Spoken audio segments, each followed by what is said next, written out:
Good afternoon. With Labor Day passing and that kind of being the unofficial end of summer, I wanted to bring everybody up to date and kind of talk about what's happening here in Southwest Florida and our real estate market. As anticipated, we did have kind of a summer lull here. Things did slow down considerably, and wanted to kind of give everybody an update with the August stats and kind of what the outlook for the fall looks like. So let's start with stats for August. So a couple interesting things here. I'm going to put this up on your screen as well, but let's kind of go through this. So there's been a small uptick in sales price. Over prior year, we're up 19%. There was just a slight tick up from July to August. So prices have flattened out a little bit, but they haven't decreased significantly either. Days on the market has started to move up. And so if you look at the days on market for August, we're up to about 15 days.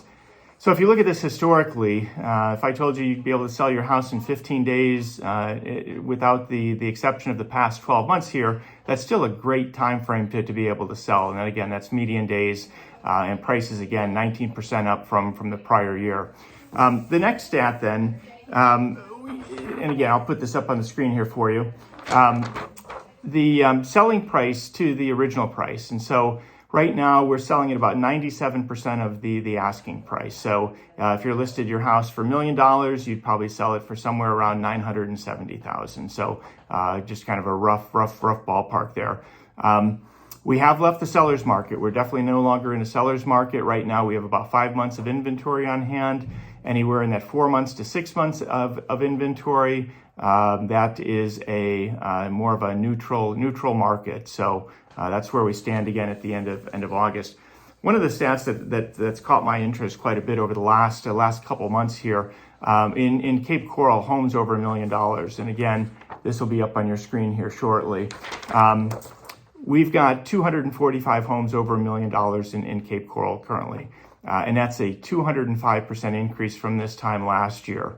And then during August, we actually sold 25 of those, so which is also about a 200% increase from the prior year. So, again, there's a lot of homes for sale. If you look at just the 1 month, we've got about a 10-month supply, but we are starting to get into what would typically be starting to become a busier time frame for us.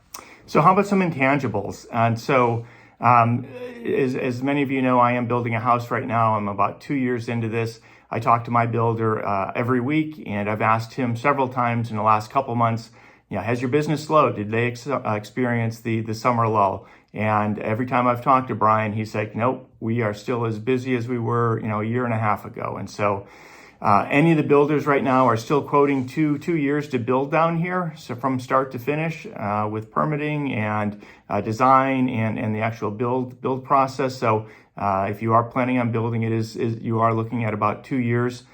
Another intangible I experienced this weekend, furniture stores were packed. And so not just a few people walking around looking for Labor Day sales.